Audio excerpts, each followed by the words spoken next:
Hello, and welcome back to Idle Time Barbecue. Today we're going to be doing baby back pork ribs on our Kamado Joe. We're going to use peach chunks to give some nice fruit flavor. We're going to use the new Thermoworks RFX remote thermometer to make sure that our pit stays at the right temperature. So let's get close and let's get the seasoning on the ribs. Okay, so we're just doing a backyard version of ribs today, so we're not going to actually do a lot of work to these. We're actually not going to do anything. They're pretty clean. I'm not even going to take the silver skin off. I'm just going to leave it as is. Today we're going to be using Killer Hog's hot barbecue rub. I think it has really good flavor, and we're going to use a French's mustard binder. So I'm going to start on the back side here. I'm just going to put some mustard on, not a whole lot. It doesn't actually change the flavor. All we're doing is reusing it so that the seasoning sticks to it. And then we're going to go, not heavy, but kind of enough, because there will be flavor on this side. We're going to get the edges. Go a little heavier on the edges.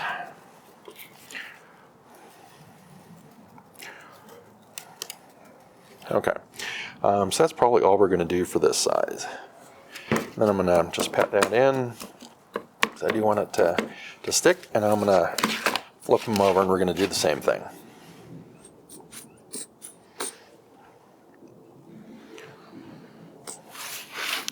And again, this doesn't need to be pretty, it just needs to taste good. So here we're going to go a little heavier because we want to have a good bark on this side. So we'll go heavier. And this stuff will give it nice color, give it some flavor. It has some pepper in it, so that's why they call it hot. So it'll actually give it a little bit of a bite, but it's nothing significant. Like, you're not gonna scorch your mouth.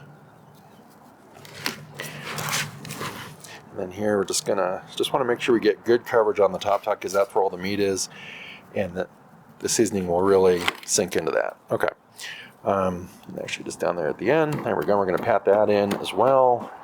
So we're going to let that sit so that the seasoning sweats in while our grill gets up to temp. So we're going to be aiming for 225 degrees, and we're going to probably go for 5 or 6 hours. We're not even going to put a probe in the ribs because we can check just to see how pliable they are and if there's been pullback on the bones, because the bones are here and here. So we can just check them that way. Okay, so let's get our RFX into our pit and see how we're doing on temp. So the outside area has direct heat coming up, but I think what we want is to put it kind of off to the side here so it doesn't have direct heat. Because I think we're going to try and put the ribs like this or like that. So I'm just going to stick it right there. Well, maybe like right there, because that should give us enough space, and then we can start checking the temps. So let's close that off. Okay, so here we can see, there it is again.